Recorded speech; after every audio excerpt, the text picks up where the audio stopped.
रात के 10 बजे और 36 मिनट पर हमने गोलियों की आवाज़ सुनी, लेकिन हमें यही पता नहीं है कि कौन है और कहाँ से आया है। लेकिन फिर 4 या 10 या 15 मिनट के बाद अंदर से आवाज़ आई। इसकी मम्मी ने कहा कि मेरे बेटे को किसी ने गोली मारी, लेकिन नामालूम बंदूक बरदार पता नहीं वो कहाँ से आए, किस रास्ते से आए, और ये भी पता नहीं है कि वो कहाँ फिर गए। तो उसके बाद शायद 10-15 मिनट के बाद फिर पुलिस आई, यहाँ पे आर्मी आई, और उसके बाद जब हमें लग रहा था कि अभी ये ज़ख्मी है, तो हमने उसे गाड़ी में भर दिया, और गाड़ी में भरने के बाद हमने उसको हॉस्पिटल पहुँचाया। और जब हॉस्पिटल पहुँचा तो हॉस्पिटल वालों ने, वहाँ पर डॉक्टर ने उसकी डेथ करार दी गई। पहले शुरुआत में बीजेपी के साथ मड़वा बिस्ता थी, लेकिन अब पता नहीं कि कौन सी पार्टी में थे। टेररिज्म अभी भी हमारे यहाँ कायम है। अब वो बीजेपी का हो या किसी और का हो, बेगुनाह है। क्या उसको हक नहीं है? इस मुल्क में तो हक है हर एक को, किसी भी पार्टी का मेंबर हो सकता है, मगर किसी को खास टारगेट करना, मैं समझता हूं इसको इन्वेस्टिगेट करना चाहिए। क्या ये टेररिस्ट ने मारा है या हमारे लोगों ने मारा है? क्योंकि यहां कोई पता नहीं चलता कि मारने वाला कौन है। इससे पहले कि हम उंगली किसी के ऊपर उठाएं, इसको फौरन इन्वेस्टिगेट कीजिए और ये मालूम कीजिए किसने किया है। इसके साथ साथ पहलगाम में कुछ टूरिस्ट पे हमला हुआ है, हाँ, और जिसमें मैं देख रहा हूं जो एक मेरे ख्याल से 2 जख्मी हो गए। लेडीज एक परा है and second one is Tabrez, they are injured. हाँ, they are injured. This is tragedy.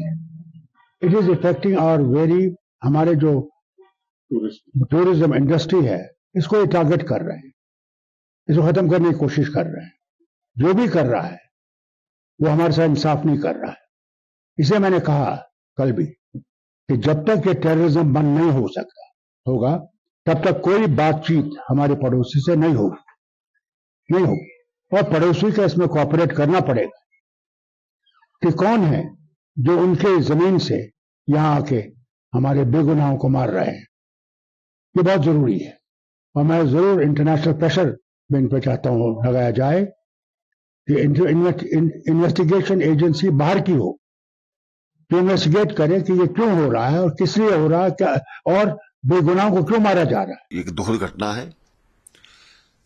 खास करके इलेक्शन के आसपास और उसके दौरान इस प्रकार का प्रयास किया गया है कि लोगों को मतदान करने में बाधा डाली जाए, वहां पर इस प्रकार की लोगों में दहशत फैलाई जाए,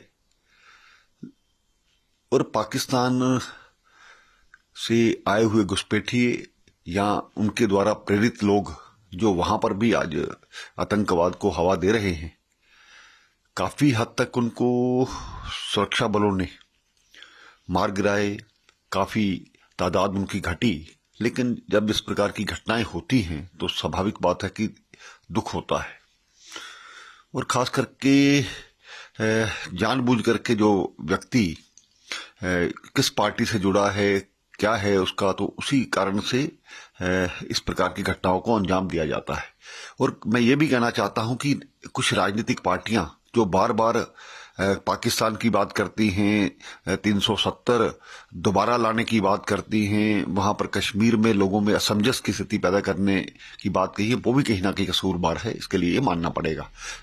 मैं उनके परिवार के प्रति संवेदना व्यक्त करता हूं, और मुझे उम्मीद है कि सुरक्षा बल जल्द ही इस प्रकार के जो कौन लोग थे उनको ढूंढ निकालेंगे और मार गिराएंगे। Subscribe to Midday India. Get direct notifications on all our videos by clicking on the bell icon.